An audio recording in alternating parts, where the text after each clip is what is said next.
Welcome back to the channel that helps you be a better version of yourself every day. Today, we're diving into a crucial topic for all the nice guys out there. Look, being a good guy, a genuinely nice person, those are fantastic qualities. But sometimes we can take it too far. We can be so focused on being nice, on not rocking the boat, that we end up sabotaging our chances with women without even realizing it.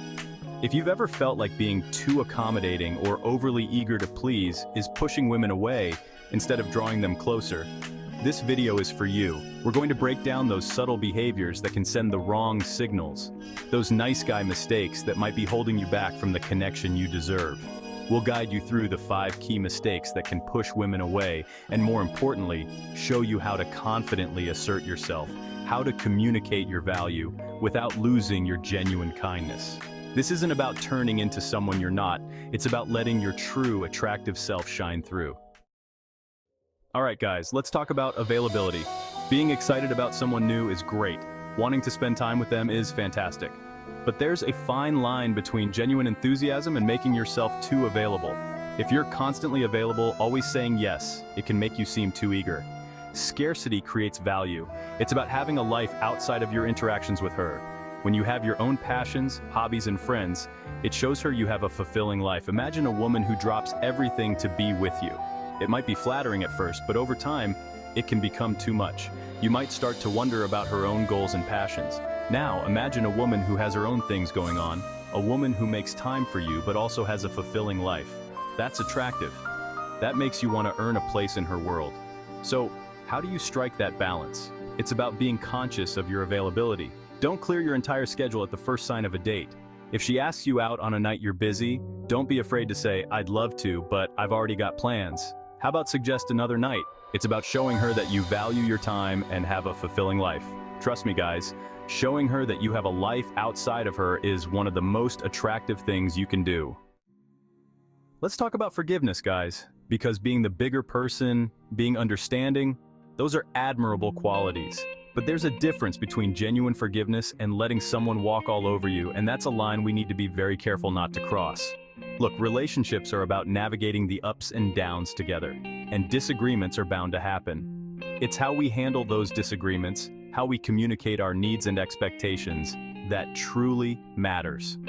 If you find yourself constantly brushing things under the rug, if you're always the first one to apologize even when you know you've been wronged, it can create an unhealthy dynamic. Think about it. When you forgive too easily, when you let things slide without addressing them, it can send the message that your feelings aren't important, that your boundaries don't matter. And over time, that can lead to resentment building up. Now, I'm not saying you should hold grudges or refuse to forgive. Forgiveness is crucial for a healthy relationship, but true forgiveness takes time. It takes understanding. It takes a genuine apology from the other person and a commitment to do better. It's not just about saying the words, "I forgive you." It's about actually meaning them. So how do you find that balance between being forgiving and setting healthy boundaries? Communication is key. If she does something that hurts you, don't just brush it off. Don't try to be the cool guy who doesn't let anything bother him. Address it. Tell her how her actions made you feel. Use I statements. For example, instead of saying, "You were so inconsiderate," try saying, "I felt hurt and disrespected when you specific action." This opens up a dialogue. It shows her that you're not afraid to express your feelings, that you respect yourself enough to stand up for what you deserve. Remember guys, forgiveness is a strength, not a weakness, but it's a strength that should be given freely, not out of obligation or a fear of rocking the boat. You deserve to be with someone who respects your boundaries and who understands that your feelings are valid. Stop seeking her validation. Confidence comes from within. Let's talk about confidence. Because true confidence, the kind that draws people in, comes from within. It's about knowing your worth, owning your strengths, and not needing external validation to feel good about yourself. When you're constantly seeking validation from a woman, whether it's through compliments, reassurance, or approval of your every move, it can actually have the opposite effect. It can make you seem insecure, like you're not quite sure of yourself or your place in the relationship. Think about it. Have you ever been with someone who constantly needed to be told how great they were, who fished for compliments, who seemed terrified of doing anything wrong? It can be draining, right? Now imagine someone who walks into a room with their head held high, who owns their quirks and imperfections, who doesn't need constant reassurance to feel good about themselves. That's attractive. That's magnetic. That's the kind of energy that draws people in. So how do you cultivate that unshakable inner confidence? It starts with focusing on yourself, on building a life that you're proud of. Pursue your passions, invest in your personal growth, surround yourself with people who uplift and inspire you. When you feel good about yourself, when you're living a life that excites you, that confidence will radiate outwards, and you won't need to seek validation from anyone else. And here's the thing, women are incredibly perceptive. They can sense when your confidence is genuine and when it's a facade.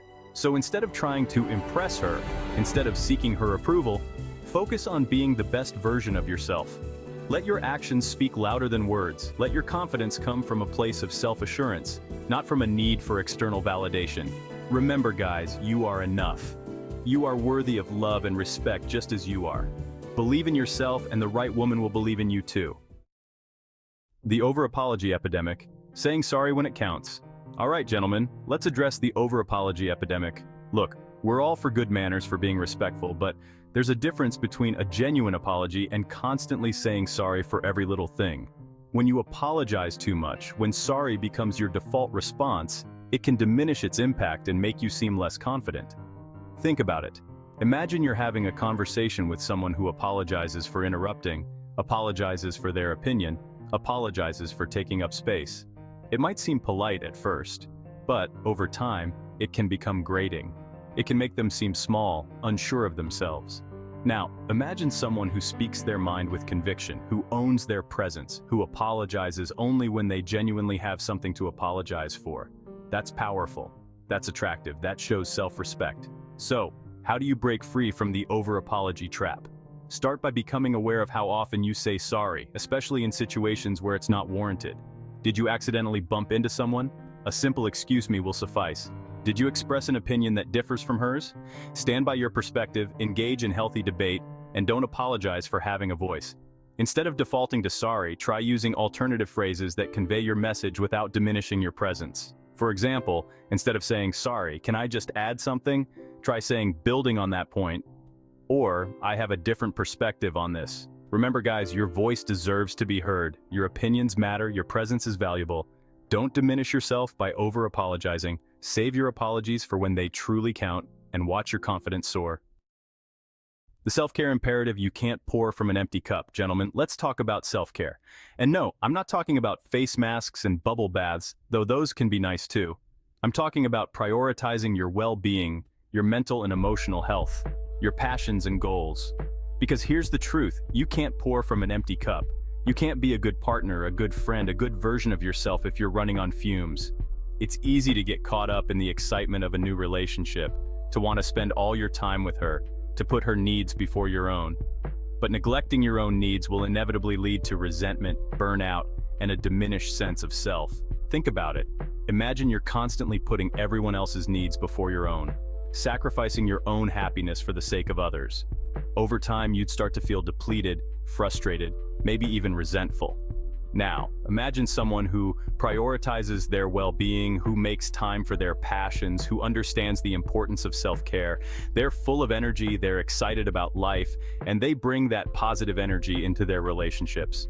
So, how do you make self-care a non-negotiable in your life? It starts by scheduling it in. Block out time in your calendar for activities that bring you joy, that nourish your soul, that make you feel alive. Whether it's hitting the gym, pursuing a hobby, spending time in nature, or simply having some quiet time to recharge, make it a priority. And here's the thing, when you prioritize your own well-being, you're not being selfish, you're being strategic. You're filling your own cup so you can show up as the best version of yourself in all areas of your life, including your relationships. Remember, guys, taking care of yourself is not a luxury, it's a necessity. It's an investment in your well-being, your happiness, and the quality of your relationships. Invest in yourself and watch your life transform. Becoming the best version of yourself. Thanks for watching. If you found this video helpful, make sure to like, comment, and subscribe for more tips on building meaningful connections. Remember, attracting the right woman isn't about pretending to be someone you're not. It's about being the best, most authentic version of yourself. Being a good guy, a kind, respectful man, those are incredible qualities, but they shouldn't come at the expense of your own self-worth or happiness. Stay confident, stay true to yourself, and never be afraid to express your needs and boundaries. See you in the next video.